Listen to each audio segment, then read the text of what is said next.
is actually early October, but you're not seeing this video until after the new year because this is a Christmas present for my son. So what you're looking at is a 48-inch by 8.5-inch face width pulley slash flywheel. And pick this up locally. It is arranged as a loose pulley. There are bushings in here with beautiful football-shaped O-ring grooves for lubrication to where this will actually, spin on its shaft. And then this is some kind of an arrangement for a clutch hub, I would imagine, that would center up in here, has a key. And the clutch is going to be fixed to the shaft with some means to engage this flywheel to spin in synchronicity with the shaft. He's looking at getting a gas engine, like an oil field style engine. And we envision using this as a drive pulley to get his belt speed up to something that could drive a generator. Those are typically 250 to maybe 300 RPM tops. And putting a 48-inch pulley on there not only is going to add mass to the engine, because typically, those things, a lot of times they're two-stroke, they have dual flywheels, but more mass is better. It lessens the variation in engine RPM so that your lights don't pulse when you're running it as a generator. But let's get this thing rolled into the building. And I do want to show you the face on this thing up close.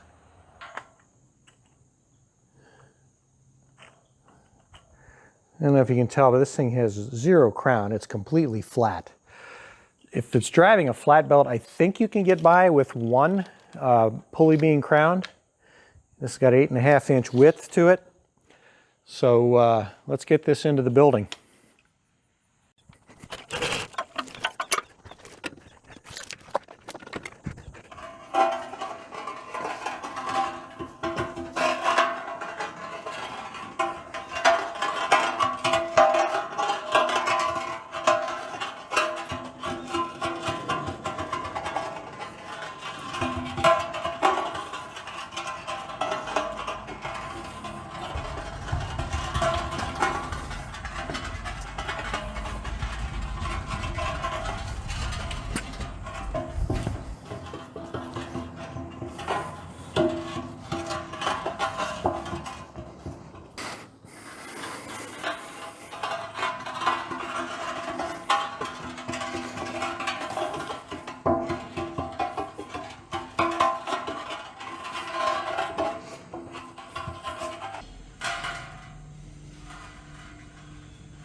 Okay, I've got it neatly slotted away here next to its twin. Got another 48-inch shiv here. This one was driving a fan, and that rim is a lot thinner than that, but this one is a little over 10 inches wide, and this does have a crown, if I remember correctly. Yeah. I can see that in this one. So this one was definitely driving a belt. I was told it was driving a fan. 3 1/8-inch bore. In this one, that bore is 2 15/16. But that looks more like a flywheel, a clutched flywheel. So I don't get it. If you know what that application might have been, put it in the comments. I'd be curious to know. Welcome back to Engineer's Workshop and Happy New Year. Hope you guys have a wonderful 2025. I'm gonna make this quick because it is wicked cold here in the shop. It's probably 20 degrees. It's gonna go down into the single digits tonight. So I am set up with the boring head and the new boring head extension to do a test cut on a piece of Schedule 40 pipe, but I'm just going to do a quick video. Showed you what I got my son. Going to show you what I got as Christmas presents for the shop, and a couple things I picked up while I was up in Ohio, so I'll show you that now. This is a neat item. It is a 10 by 14 cast iron surface plate and has a smooth side here, and the neatest thing about this side is a lapping plate. It's checkered. So I've been looking for something like this, can charge this up with lapping compound and use this to improve and flatten the other cast iron surface plates I have. I have a slightly bigger one from Doozer, and I've got the is it 18 by 24 over there on the lift, so very neat thing to have.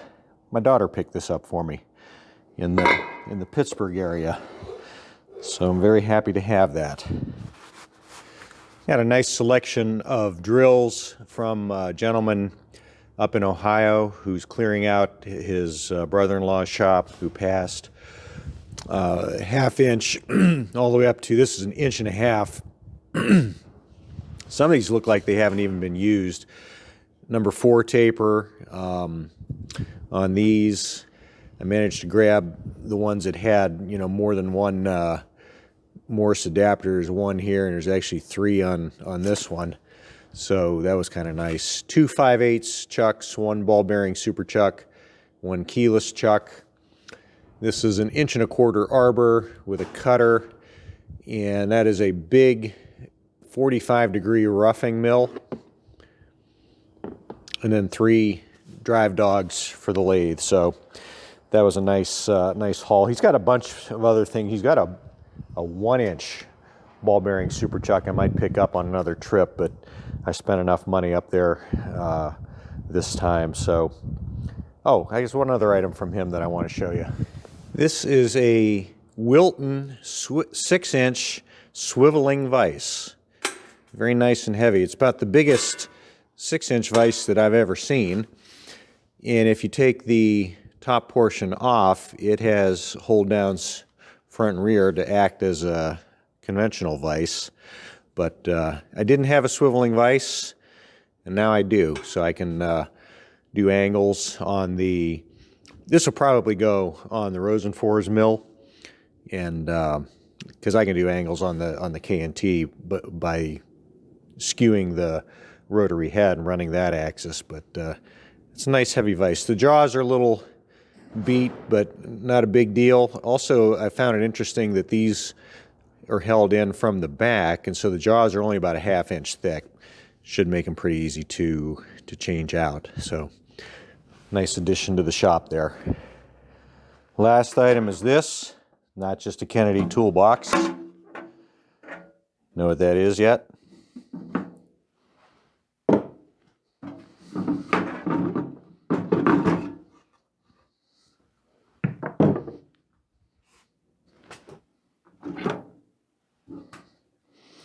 Weldon 200 Endmill sharpening jig. This is the non-air bearing style, but I was surprised with just a little bit of oil on there that it is pretty free.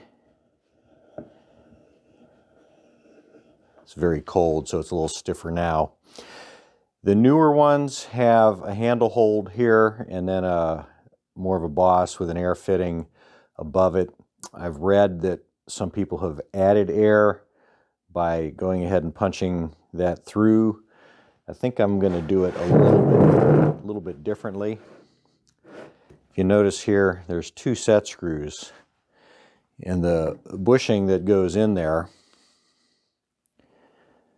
there's a little scallop here to locate it rotationally, and then this one at the top positions it axially. What I think I'm going to do is I'm going to poke about a 1/8 inch hole through here, replace that set screw with an air fitting, and then give it a try to see if it's, you know, performs okay with air. These have a little bit of pitting on them, which really shouldn't matter for an air bearing. Those just fill up with the air at the pressure that is inside that, but I'm going to give that a try and see if we can convert this to the air bearing style. But it has pretty much all of the inserts for, you know, 1/4 inch on up to, I believe that is 1.25 inches that is held directly in the shank of this tool. So a means to sharpen end mills on the Cincinnati tool and cutter grinder. Well, I told you that'd be a quick one, so that's all I'm going to do for Engineers Workshop. First video of 2025. It is absolutely freezing even in here. My hands are numb. So I think I'll play you off with some music before it's too late to do holiday theme music. I've got a little treat for you. Play some music old school style here. Take care and have a good 2025.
Oh, wonderful